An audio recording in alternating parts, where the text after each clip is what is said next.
What is up, YouTube? I am Galdite74 here, bringing you the APM Finals. We have reached the finals of Jed Swarley's league, and in this battle, we are going to be taking on Love, coach of the Atlanta Aerodactyls. We both ended off the season with an 8-4 record with very similar differential. Now, I'm going to recap with you guys a few things before we get into this video. I'm going to recap the playoffs. As you guys can see, there is a picture on screen that shows the playoff picture. We did beat Samuel to recap last week by 6 with Salazzle. It was pretty insane. And Jed did lose to Love in the other conference by 1. It was a really good battle. I think Jed brought like a fire bronzong scent. In the end, it just didn't pay off, and Love was able to win. Thus, we're facing Love. And speaking of facing Love, we did face Love week 9, I think, of the APM, and we did lose that battle because Superior was able to come in and clean. We did bring a pretty fire Articuno set, though, so that was pretty cool. I don't know if it's on YouTube. I think it is on YouTube because it was week 9. So, yeah, if you guys want to go check that out, it's going to be in a playlist somewhere.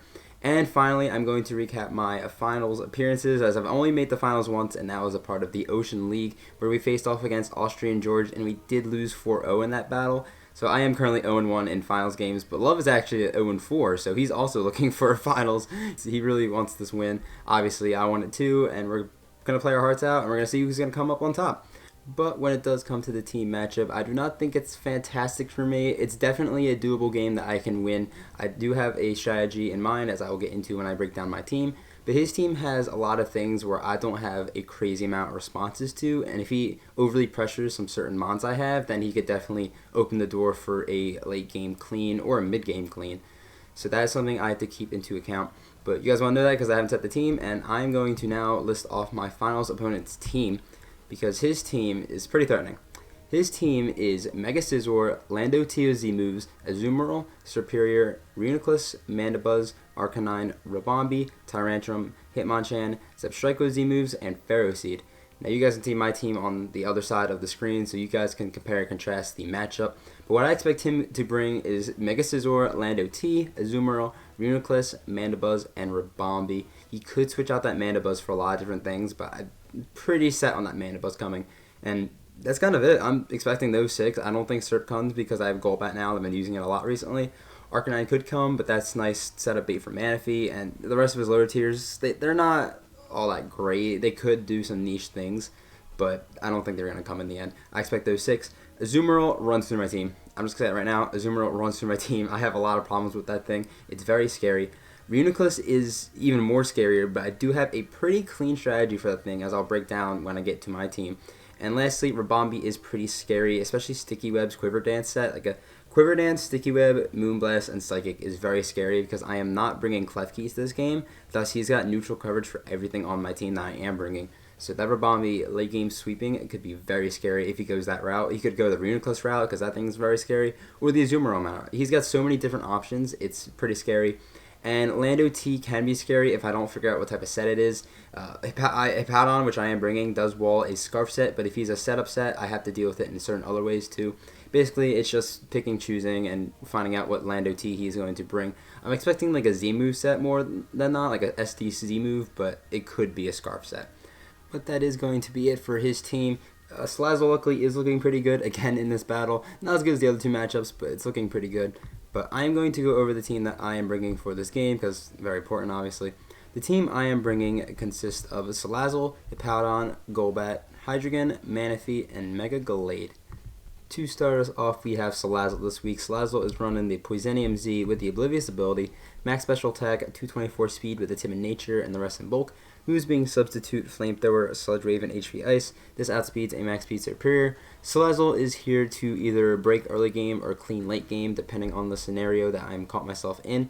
This thing has a nice niche defensive capability in Scizor because I can switch into Mega Scizor and take any one hit, even if it's a knockoff because of my Z move. It's got good offensive capabilities as it beats Scizor. It beats Lando with a little bit of chip if with HP Ice, as long as it is not Scarf, which it could be. It beats Superior and makes sure that thing never becomes a problem. Rabombi, though, I do have to be really careful of Psychic. That's something I could definitely see him bringing. And the cool thing about this Salazzle set is that he's got Reuniclus, Manibuzz, and Arcanine, all of which can switch into a Sludge Wave, but if I Z-move it the next turn, all 3 of them are knocked out unless they're like max HP, max with def, which I don't expect any 3 of those mons to be that set. So Salazzle definitely has some breaking power there. That's why I'm debating if I want to use this earlier or late game. It just depends on what he brings. Though, again, as I mentioned earlier, I'm expecting the 6 that I had mentioned. So that is the Salazzle. And I can take a non-boosted Aqua Jet from Azumarill from full, though I don't really want to take that hit. So that is the Salazzle set. Very important. Next up, we have Hippowdon. Hippowdon is rocking the Leftovers with Sandstream. Max HP, 148 defense with an Impish Nature, 32 in speed, and 80 in attack. Moves being Earthquake, Ice Fang, Toxic, and Slack Off. Ice Fang is there to make sure that a substitute Lando doesn't wall the set, because that's mainly what Hippowdon is here for. Hippowdon is also here for his lower tier mods, as if he does decide to go the route with lower tiers, because that could be a viable strategy. Hippowdon just does really, really good against them, thus I wouldn't really have to worry about it with Hippowdon in the back. But if he does bring the 6 that I do expect him to bring, it is going to be a little bit scuffed because I did originally have Klefki on this team. I went back and forth between Klefki and Hippo for a long time. And Klefki does definitely beat the 6 I'm expecting to bring a little bit better. But again, if he went the lower tier route, then I wouldn't have to worry about the lower tiers because I have Hippowdon. I also had a defensive Electros as an option as well, but I decided that Electros could get worn down pretty quickly, thus I wanted to avoid that route as much as possible. So that is the Hippowdon set, the most iffy set on the whole team. Next up, we have Golbat. This is pretty fire set. Golbat is rocking the Eviolite with max HP, 212 defense with a bold nature, and 48 in speed. Moves being Sludge Wave, Yeet Wave, Toxic, and Roost. Yeet Wave is there for the Mega Scizor to make sure that thing cannot set up on me. And Sludge Bomb is just pretty spammable against his team. I could get 30% poison on a lot of different things, which could be very useful. This stops Azumarill. This is my main switch into Azumarill. Even though it's not fantastic, it's something. This makes sure that Serperior also doesn't get out of hand, because Salazzle is one thing, but Golbat is at least defensively much better of beating Serperior. Even if it's a sub-seed set, I can beat that. So that's pretty cool. And Sludge Bomb's just spammable against. Make sure Rabambi also doesn't get out of hand, but again, a +1 Rabambi could be pretty scary against this set. And also beats like the likes of like Hitmonchan if he decides to go that route. And then I have Toxic Spam because it's good against his team. Roost is a reliable recovery, obviously. Golbat's really good in this matchup. I'm really excited to use this set because it's a special set as opposed to the Super Bank set I've been bringing a lot. So that is something I hope to catch my opponent off guard with. Our fourth mon of this finals game is going to be Hydreigon. Hydreigon is rocking in the Leftovers with max HP, 20 in Spit Attack, 40 in Spit Def, 200 speed with a Timid Nature. Moves being Dark Pulse, Toxic, Defog, and Roost. I debated on this moveset for a very long time. I was thinking if I wanted to bring offensive Hydreigon or defensive Hydreigon. Offensive was looking pretty good, but I decided to go the defensive route in the end because outside of his fairy types, which of course I do expect to come, this is pretty good utility-wise. I can defog webs away, which is the only reason I really have defog on this team, is that rocks don't really bother me too much, but webs could be pretty annoying for my like Mega Gallade, which you guys see over there, or Salazzle as well, even though rocks annoy that thing too. But I can switch into Lando T pretty freely, though U-turn is a thing. I can also switch into Superior if Golbat's down for whatever reason. It's good for Mana Buzz because I can Toxic that thing. It's good for Arcanine. It's my main Arcanine switching, though Hippowdon is sitting there. So if I want to use Hydreigon over Hippowdon for whatever reason, I have that to deal with. And then Roost just for reliable recovery. I really wanted reliable recovery in this matchup because I felt like it would be very useful. And this investment outspeeds Lando T, and I think I had some Spidef here so I could live a certain hit. I don't quite remember, to be honest. But that is going to be our Hydreigon set. I hope it puts in work. I'm a little scared because it does give a few mons free switch-ins. Azumarill particularly gives a really free switch-in to. And Rabambi to an extent, though Dark Pulse still does a decent chunk to the point where I'll be satisfied with it. That's Hydreigon. Our fifth mon is going to be Manaphy. Manaphy is rocking the Lumberry with 176 HP, 116 Spit Attack, and 216 speed with a Timid Nature. With the moves Heart Swap, Tail Glow, Surf, and Energy Ball. This is a pretty heat set as well. This was a route I decided to go pretty late into building. It was that if I let that Reuniclus set up, because Reuniclus is very scary setting up, but if I let him get up to like plus 4 gone because I cannot touch that Superior to save my life, but if I let the Reuniclus set up more and more, the better chances of me taking a Leaf Storm and him knocking it out back. So that is something I'm going to keep in mind. It's going to be a nice reverse sweep late gamer if my other strategy with like Salazzle doesn't really work out too much, or Mega Gallade. And I think it's a little whack, but it's definitely something I could see putting in some work. This HP is to take a few certain hits as well as the special attack to make sure I can knock out Reuniclus, which I am setting up on obviously. And I want a Tail Glow for that extra insurance. That's why I decided to. I had him Power Fire originally, but it was only for the Superior, and I'm going to need Superior gone regardless. So that's Manaphy. It's a very interesting set. I really like the set. I like the Golbat one a little bit more, but this one's still pretty heat. And lastly, we had Mega Gallade. Mega Gallade is rocking max attack, 248 speed, Adamant Nature. Moves being Close Combat, Poison Jab, X Scissor, Fire Punch. I apologize, this is a long team builder, but again, it's the finals, so it's whatever. I had Ice Punch originally on this over X Scissor, but Reuniclus was a bit of a problem if Manaphy, if for whatever reason that Heart Swap strategy didn't end up working out, I at least would have another out with X Scissor on Gallade, because regardless, if Reuniclus is set up, it's going to be low on HP, and thus I can just come in and click X Scissor and do half and knock it out. Outside of Lando, though, this kind of just wrecks house on a lot of the members of his team. Even Mana Buzz takes around half if it's max HP with a little bit of bulk. That was pretty cool calc. Poison Jab is almost a knockout on a Azumarill. I need a little bit of chip, but I can take an Aqua Jet from that thing, so that's pretty cool. So I can take a Leaf Storm from Superior if I have to. I don't want to, but I can knock it back with any other move. Fire Punch from Mega Scizor because it's almost an OHKO every time unless it's really, really bulky, which he could be. I'm expecting more of a bulkier Scizor. But yeah, Mega Gallade just does really good work against this team overall. His lower tiers particularly don't appreciate Mega Gallade, thus its lower tiers probably don't come. But that is the 6 mons we are bringing. I'm very excited for this game.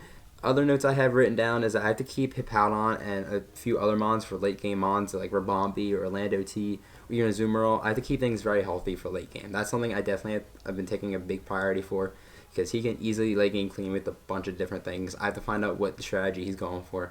But that's going to be the team.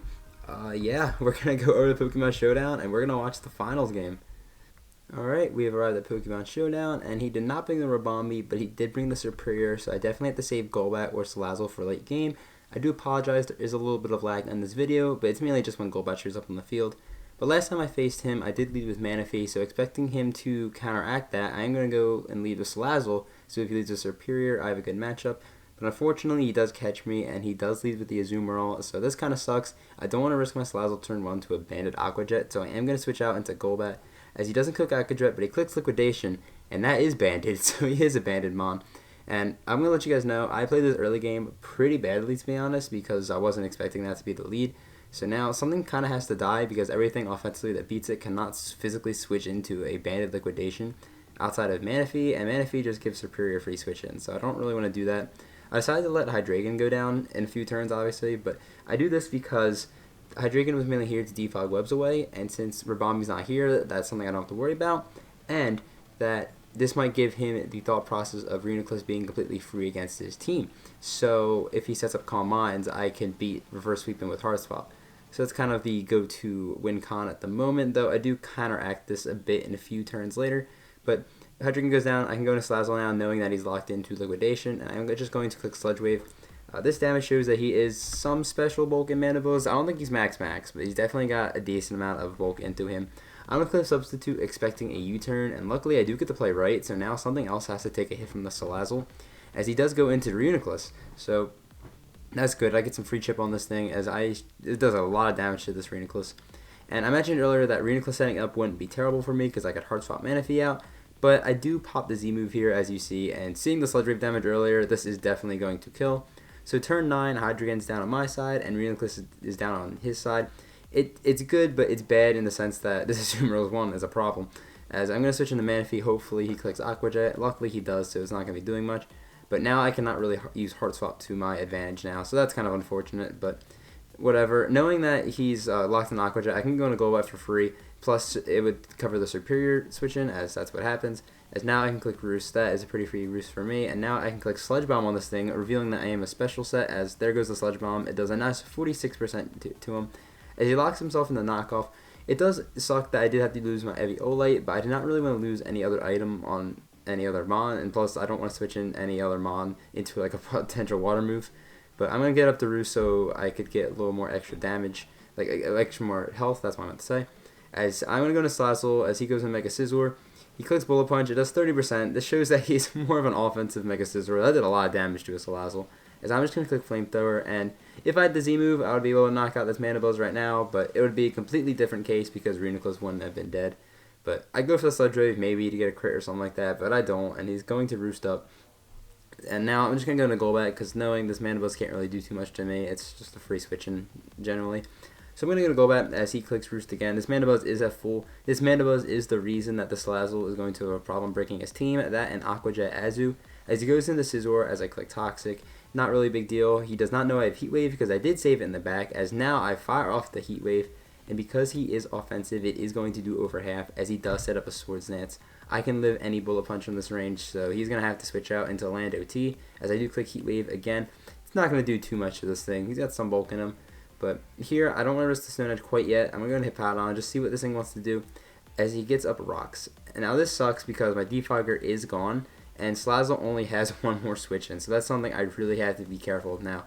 Here I click Toxic, predicting the Superior to come in, because Superior is kind of free against my team now with rocks up, so luckily getting that Toxic off, is going to be pretty big, as I can go into Golbat, even though rocks are up, and I am going to take a bit of chip damage from the sand and the leech sheet he is going to set up. I can beat the Superior 1v1, so it doesn't become a big problem quite yet. As I am down to 57, I am going to click Roost here because I want to get up to as much health as I possibly can, as he does bring in the Lando. The Intimidate is not going to matter. And these few turns are going to start to become a little bit bigger, because I'm going to try and click Toxic on this thing. I know it can live a Stone Edge unless it's banded, but I don't think he's going to be a banded Lando, knowing he's banded Azumarill, as he clicks Fly. And I'm just like, okay, he clicked Raw Fly. That's interesting. So I'm under the impression he is the Z move. So I definitely have to watch out for that. I'm a little curious why I didn't click the Z move here, but I do end up living this Fly. I am able to get the Toxic off. So now his Lando and his Superior are on timers, and that is very useful. I can roost up here because I don't want to lose my Golbat quite yet. As he does go into Scizor, obviously I couldn't click Heat Wave there because I would have died. As now, I'm going to click Roost one more time. Even if he does set up a Swords Dance, it's not the biggest deal in the world, as he is going to pull a double into Azumarill, probably scouting out for the Heat Wave, because Azumarill can live a Heat Wave from this range.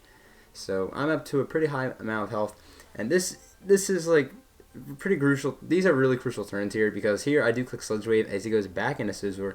He's trying to get health back on the Azu and the Scizor so they can live hits. As you see here, Scizor back up to 69%, lol, as I click Heat Wave, and he's not going to die because of the Leech Seed recovery. And that's big because he can set up a Swords Dance. And now, since I don't have my Eviolite, I'm actually in range of a Bullet Punch. It's a roll, but it's a roll in his favor, and it's going to knock me out, unfortunately. So Golbat is going to go down, and this is pretty bad. Here I make a pretty big misplay. I go into Mega Gallade to take the +2 Bullet Punch. The better play would have been to go into Manaphy, and even if he did go into Superior for free, it wasn't the biggest deal in the world because Slazzle still had that switch in, and Gallade would have had a decent amount of health as well. But now Scizor's gone. Now here I have no choice but to sack at this point, but I found out it's actually Scarf Lando, and that's really weird considering that he was Fly earlier. I thought he'd be like Stone Edge or something like that, but you know, it works out for him. It doesn't really matter too much because I didn't have Ice Punch on the set. But now I have to go into Slazzle because he went into Superior after the U-turn. It forced me out. And now since Mandibuzz is at full health, I cannot knock this thing out. And this is going downhill very quickly because Superior basically just wins the game at this point unless he can get an Ultra Crit on this Mandibuzz. As Mandibuzz is just going to fire off a Foul Play. And at this point, as soon as Slazzle went down, this game is basically over. Hippowdon basically has like low chances to live a Leaf Storm. And even if I do live a Leaf Storm, I can't hit it back with anything. Manaphy doesn't live a Leaf Storm. Now this Mandibuzz is just going to chip me down a bit, because if I am especially bulky, which I'm not, I could definitely live a hit. As I do have Ice Fang, I do miss. It's kind of just salt in the wound at this point. It doesn't really matter. But I'm going to click spamming Ice Fang so Superior at least doesn't get a free switch in, as that thing is obviously the biggest threat. At this point, it's just over. It's just me clicking buttons, trying to get the differential down or something like that, as he isn't switching hard into Superior, which it's a pretty smart move, because I could crit Ice Fang. You never know. Something bad could really go wrong. As he is going to weaken me down. I'm going to slack off once here because he's not clicking Roost. And, I mean, I didn't click Toxic yet. I know I can beat this Mandibuzz 1v1. It's not really an issue. It's just, I know Love is trying to get my Hippowdon down to the point where I just die, as he's just going to spam Foul Play. As I click Ice Fang and do claim my kill. So, luckily, in this finals game, I will not lose by 4. So, that's pretty cool. And you're going to see here, he doesn't even go into Superior. He's going to go into the Azumarill. And he's going to click Liquidation, and because he's banded, I'm going to just straight up die to that. I can't switch into Manaphy because A, rocks are up, and I don't think I even take 2 of them. At this point, my only hope is that Superior slow, and Lando has got like no speed or whatever. I don't know. There's no hope at this point. I clicked Hail Glow, as he does stay in click Liquidation. That's a crap ton. At least now I can click Energy Ball, and I claim another kill, so that's pretty cool. Azumarill is going to go down. But he can bring in anything and just knock me out at this point, as he just decides to go into Lando. He didn't even need the Superior in the end, as Lando is going to click Earthquake. And that is going to be the APM Finals. We are going to lose to Love 2-0. GG to Love. That battle was definitely really a good one. It was pretty even for the majority of the battle. I definitely think I could have played a little bit better, especially in the early game. I think it was pretty bad. But at the same time, a lot of the plays I could have made that could have been better, a lot of the plays I can justify in the heat of the moment because you wouldn't know in that time of the battle. But congratulations to Love for being the Season 2 APM champion. You really deserve it. And I'm just going to say right now, if I had brought that defensive Electros over the Hippowdon, I think I would have had a much better chance of winning. But that's on me for not bringing it, not having the balls to bring it. That's on me. Again, GG to Love. Very well-deserved champion. I really do apologize if I sound a little unenthused. This is like my 15th time recording this because people keep screaming in my house. But thank you guys for watching all of the APM streams if you came out to them and the playoffs as well. I really appreciate your guys' support on these APM videos. But with all that being said, I am going to move on to the season stats for the APM season. I do like to go over the stats that I had throughout the regular season just to see how well each Pokemon performed. I am going to throw up on screen. I'm not going to read out every single thing to you guys because A, you can read, and 2, it would take way too long. But things I want to point out was that Manaphy had 15 kills and Mega Gallade had 12 kills with the 6 deaths and 3 deaths respectively. That's really good. I didn't think I'd use Manaphy that effectively, as well as, well, Mega Gallade's the GOAT, let's be real, so that's kind of what we expect to bring. But I think I used Manaphy a lot better than I thought I would. I did have Z-moves on it, to be fair, and that was something to contribute. The Sandcore didn't do as well as I thought it would, though I do love using Hippo and Excadrill all the time. They're 2 of my favorite mons to use in draft, and they still put in their fair share of work in their respective battles whenever they did. And one thing I really want to point out is that Salazzle. Salazzle had 7 kills and 2 deaths. Doesn't seem like much, but if you include the playoffs, Salazzle went 18-3. 18-3 Salazzle went, if you include playoffs and those extra kills from the forfeit loss. That is insane. Salazzle put in the finest of work in the playoffs. I don't care that I lost the finals. I want Salazzle to be the MVP of the finals, but, you know, whatever. But everything else was pretty cool about the team. I did really enjoy using every mon on this team, to be honest. There's not really much I disliked. I did dislike using Hydreigon at first, but it did grow on me, and I love Hydreigon regardless. I've always loved Hydreigon, but competitively, I wasn't really too keen on it at first, but throughout the season, I definitely enjoyed using it a lot more. Plus, again, I love that Pokemon to death. It's my favorite pseudo-legendary, so there's a lot there. I enjoyed using Golbat. Electros is always cool. Celebi, even though I still think Tier 4 Celebi is too low, I didn't put in as much work as I thought it would for being a Tier 4. And yeah, that's kind of the team recap. Articuno was really nice, at least early in the season. I used Articuno a lot. It's just a fun mon. This is a fun team. This is definitely one of my favorite teams I've ever drafted. I'm really happy Jed invited me to the league. Again, thank you, Jed, so much for inviting me to this league. I really appreciate it. And maybe there will be more APM content coming to the channel soon. But until then, that's all I got for you guys about the APM. One more time, congratulations to Love for being the champion. We moved to 0-2 in finals games, but that's okay. That's all I got for you guys. Thank you all for watching. If you enjoyed the video, please leave a like. If you like Pokemon Draft League content, consider subscribing to the channel. That's all I got for you guys. I'm head out of here. Have a fantastic day, YouTube.